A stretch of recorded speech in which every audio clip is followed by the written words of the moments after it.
Hey guys, what's up? We're back with part 2, I think, with our ITX X299 streaming and gaming PC build.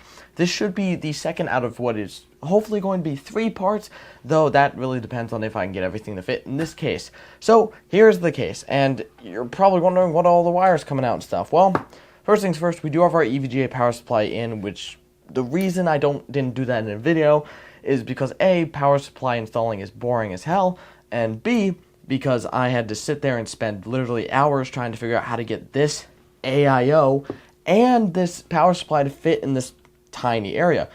Looks like it would on paper. You add the wires, it's not going to fit.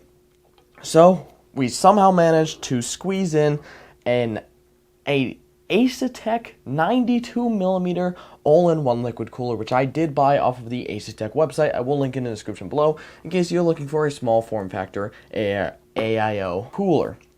So we've got that fitted in the case. That'll cool our Intel i7 9800X.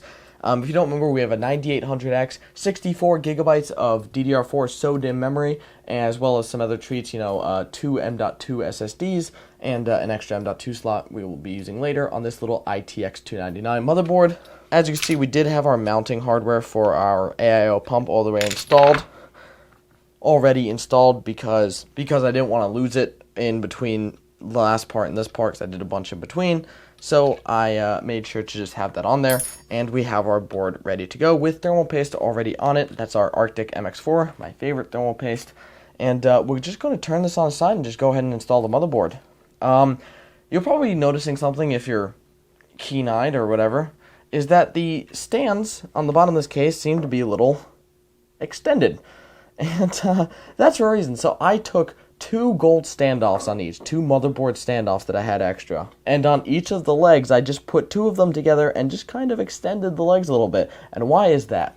Well, that's because the slim Noctua 92mm fan that I have to use to, get air through this radiator is actually mounted to the bottom of the case, outside of the case. And we're just not going to talk about that at all. So we're just going to skip that. I'm going to put a filter on that. Don't worry about dust and airflow. I mean, it's got enough room to get air. And that's all it really needs, especially for a streaming PC, and gaming with 8 cores will be fine. We'll be fine. It's going to overheat. Hopefully it doesn't. So we're just going to, like I said, we're just going to flip this thing over and get our motherboard installed. Now, I apologize for you guys not being able to see a whole lot from where you are located. And that's just mostly because I don't want to mess this up, so I'm focusing mostly on the build rather than mostly on the video, because the build is basically the most important part of the video, and if I break something, I ain't getting it back, because everything I'm using is basically one of a kind for me. Everything except, the cooler, I'll have to order another one, the power supply, but this case, can't get another one for a while, ships from China, so yeah. This motherboard, same thing, ships from China, $400, can't get another one of those. You get the point. So I'm just going to grab a screwdriver, and I'm going to actually unscrew the bolts. I'm going to unscrew the screws that actually keep this case together so that I can get a good little tension on the top so I can actually put the motherboard in. The motherboard does actually go on upside down. Let's grab our I/O shield. In this orientation of the case, the motherboard does go upside down, and that's just because of the way the PCIe extension works, and I guess it's a pretty smart design, and it really doesn't matter as long as, oh god. Why is this whole thing falling apart now? There we go, that's our I/O shield in. And I'm just going to kind of pull out the top a little bit in order to... Okay, let's actually install our front panel headers first. God, I sure hope that is correct. And now I've got to get this motherboard in upside down fashion. So I'm just going to try my best here. It's the only way I can try. This is going to be a tight fit. It's scraping so much, but that's fine. Oh, that's the I/O shield coming out. Get back in there.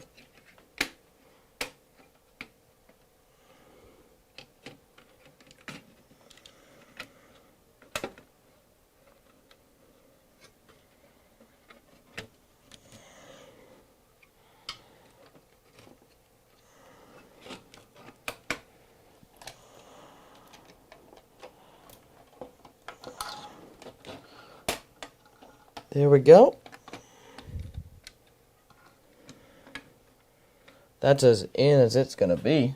All right, our motherboard is installed. Let's see if we can get our 24 pin and, oh god, our 8 pin connected. So we're going to want to actually, let's install this, make sure our case is, I would say, put together at the very least.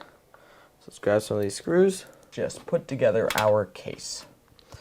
Now, this case, you know, it looks like it would come in parts, but it actually came in fully built, but it's clearly, it can be taken apart pretty easily. It's you know, pretty simple. It's just some machined metal that you just screwed together. Be a really interesting case. Build yourself. Let's connect our 24 pin. I hate it when they don't have 8 pin or 4+4 pin CPU connectors that don't lock together. That's very annoying.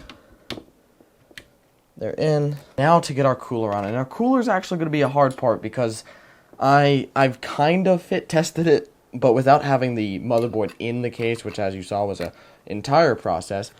It's very hard to test the fit because don't forget I also need to close this side panel. Come on. Yes, it is going to fit exactly how I thought it was. A little bit of unsafe bending, but I don't care. So let's put that cooler on. Don't worry, guys, it'll look so sick at the end. Is that on? Guess that's all the way mounted. It's all the way, and it's right side up, kind of. You know, I think I could do one better with the mounting. Welcome back to bending AIO tubes in ways they're not supposed to. Oh, here we go. That's the wave. Okay, you know what? A little bit of not correct is fine. We'll just put it in like that. It'll be a little crooked. Someone's going to legitimately hate me for it. But I don't care. I really hope that it feels like it's not mounted enough. Like, it feels like it's not close enough to CPU, but this is proper mounting. Really got to screw that in, make sure it's nice and tight. And hopefully, I mean, guys, temperature-wise, we're going to be pretty borderline on where we're comfortable, but oh god. Our cooler is mounted. I didn't plug it in like I should have. And our fan is also not plugged in. Nothing is plugged in like it's supposed to be. And those... Let's try a little bit of a test fit. This is going to be annoying. This is not going to fit correctly, but I feel like I can do a little bit of creative shoving. Got to plug it in, but it should be relatively done for this side. And then, of course, we get a good graphics card. But that's the point. Let's plug in our pump. Oh, God. We are missing all of our headers. They're all covered. All right, our bottom panel's back on. So, theoretically, once I plug in our AIO pump, we'll plug it into the 4 one. God, this is a terrible idea. Once we plug in our AIO and this fan down here, can we have it go through first? According to science, this build is done. Well, this part of the build, theoretically, if I even close to got this correct, oh, you haven't even seen this yet, this will boot with a graphics card. Let's just grab a random GPU. Okay, I'm just going to slot in this random, like, Radeon HD graphics card, HD 7 something, because it doesn't require external PCIe power, and it's not something I really care about losing. Because it's actually my test in case of explosion GPU. There we go. That's not really in, but you get the point. Should be. Let's try it. We got a. This is gonna go so bad, but I'm counting on a lot of things working like they're not supposed to.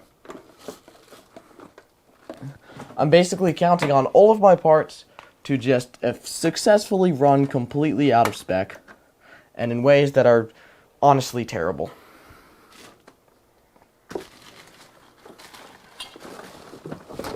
But if this works, it'll be a testament to a lot of things, Intel's engineering of their X299 stuff, ITX amazing pump and cooler design, and my ability to not blow everything up.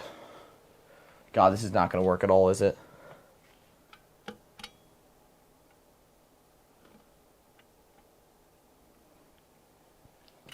I'm guessing I did not connect the right header, so let's check the onboard power button. Power supply is not turned on. That's just fantastic. There we go.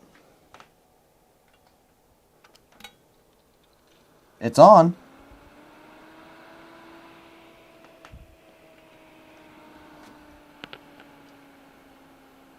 We got pump happening. Do we get a display? God, if I get a display, that'll be the dream come true. Oh, hold on, it's on. No way! Oh, shit. Oh, darn, it's gonna boot, too. Ah, no. I wanted to check temps. Ooh. Wow, I missed the BIOS. Oh, my God. It booted. I want to check temps, because I know they're probably... Oh, this fan's got no air. I know they're probably terrible, because what would you expect right now, but are you fucking kidding me? It's Windows Update. So, if anyone's looking at this and wondering why I had to mount the fan under the case to get it to fit, because this is, you can clearly see if you watch Linus Tech Tips or any of the channel that does, like small builds and stuff, you can see similarities to a case called like one of like the Dan A4 or something like that, the Dan case, which could fit a full 92mm AIO with fan inside the case with similar mounting of this. But this case is slightly shorter than that case. That's why. So it completely negates the ability. Let's see what our CPU temps are. Oh. Now I expect them to get worse, but we're idling at about 50. We're getting into the 60 degrees, and we're dropping down to like 40. If I just aim this up, we're idling around, between 40 and 50 degrees on the CPU. So, I mean, it boots. This is a working rig. Let's check performance. So we've got we're boosting correctly. Let's see. Let's just open a window. We're boosting a little past 4 gigahertz, which is pretty expected. About 4 gigahertz boost. Let's watch a video from me. Okay, so for the first time in ever, my camera just overheated. Because turns out recording at 4K out of spec, basically turning off the timers is not good for the camera's health. But that's fine. I've just turned it off and turned it back on, and it works now. So, I mean, besides the fact that this is so jank, this is a functioning unit. And even if I have to add a standoff to get some airflow, this will be a complete, full movable thing. I guess we could launch a game of some kind. Just see if it works. That would be really stupid, wouldn't it? Yeah, that would be a really bad idea, because this graphics card is not exactly a, graphics card. For this tiny case, 49 degrees is pretty damn impressive, so that definitely speaks to both the performance of Arctic MX4. I know people always don't think about thermal paste, good thermal paste, and the performance of ITX AIO liquid cooler. This thing, 92mm, very small, fits in this case, and works. And I bet, let's launch OBS and record, let's launch some OBS and do some X264 encoding, which is basically like streaming. And we'll do a test. So let's start recording and just see what we jump up to. We're going to be using we're using almost about 10% of our CPU. And if we go to Task Manager, though it's not really doing much work without actually having anything to record. We got a video up on screen. Yeah, we're still, I think adding a bit more load, I think we'll get to around 80, 90 degrees. I don't think this thing is going to be a very cool build, but I don't think it'll thermal throttle. And I don't think it'll ever shut down over heat, unless I break the pump, which is entirely likely. I think I need to figure out where the I need to figure out where some of these cables are going to go and reroute them, but, I mean, this is surprisingly, this is a unit. One fear I had was that it was going to be basically falling apart. I had a fear that, and the light works, and that was basically going to be like if I moved it, everything would break. And that's how I originally had it when I tried mounting the power supply upside down so that the fan would be on the top, which would be much better, but it wasn't working. So this is actually, well, compared to what it would have been, a solid build. And I think this is a good place to end off on. This part ended up being a little less interesting than I thought it was, but I think we ended up with such a cool, this is a cool finished design. We get our Asetek logo, I love, by the way. Now, the one thing I'm sad is that I do have an RGB Asetek cap that I was sent by Dennis from Asetek. Thank you, I love you. I couldn't use it here because it's addressable RGB, and this motherboard only has 12-volt RGB, and I'm so sad.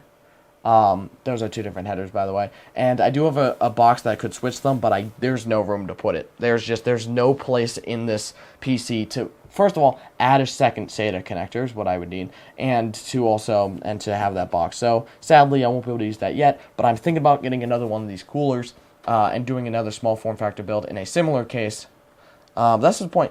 So, I mean, yeah, of course we're going to replace the GPU, although, if I was able to just shove a capture card in here, we could just go ahead and call the build done, but that's not going to work. So we're going to shut this off and unplug it before everything blows up. Still not entirely certain about the longevity of this current situation, but I mean, again, I'm just happy I have a solid box that I can, without breaking, pick up and be like, okay, it's